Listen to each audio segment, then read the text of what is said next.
Good morning, gardening friends. We know the story of creation. At creation, God created trees, and trees were meant for food, for work, because God asked Adam and Eve to take care of the garden even before there was sin. But before sin, it would have been pleasurable alone, not tough, not hard. But man have sinned, and so a lot of things have changed.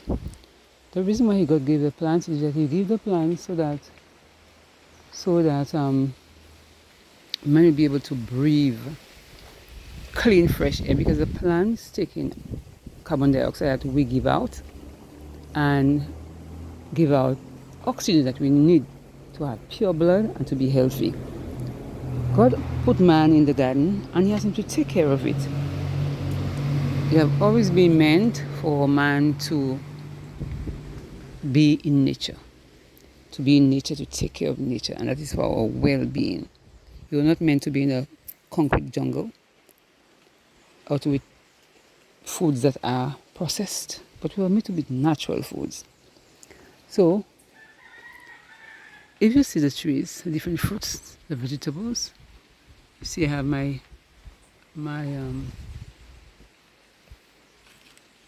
what's it, pomegranate somewhere there, pomegranate, guavas, and we have jujube, we have all kinds of fruit, mangoes and vegetables.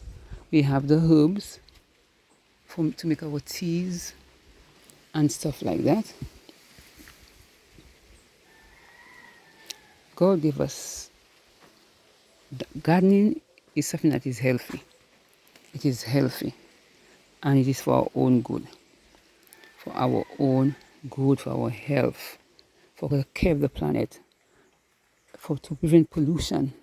So I love gardening, and one of the reasons I'm encouraging you now, because now more than ever, we need to garden for ourselves, for economic reasons, for health reasons, so that we will not eat and use vegetables and fruits that are covered with pesticides and stuff like that.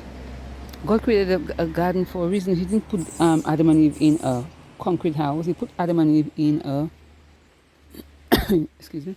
He put Adam and Eve in a garden with just pure and healthy. So the same way God asks us, want us to do the same, to grow our own food for our health reasons and for other reasons. We grow our own food. People, my gardening friends, I encourage you to grow a garden. To maintain your mental health, your physical health, your spiritual health. Grow your own food, and it will be very rewarding for you. I'm asking you to, even if you think you don't have a green thumb, you can develop one as you grow. You can learn as you grow, and grow it organically. That is the best way to grow. We have so much waste throwing that we can use to make our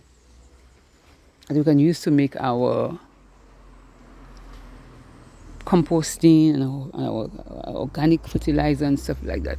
So I'm encouraging you to do that. Now, just like me, I don't have a piece of land yet. I'm just living somewhere that's not mine. So you see how I have my own container garden. You can have your own container garden. Even though it's your own house and you don't have space, you can grow some of your food, if not all, in your balcony, in your small backyard, on your porch. Do just that. Grow your medicine. Grow your food, your fruits, your vegetables, your yam, your dashing, and so much more.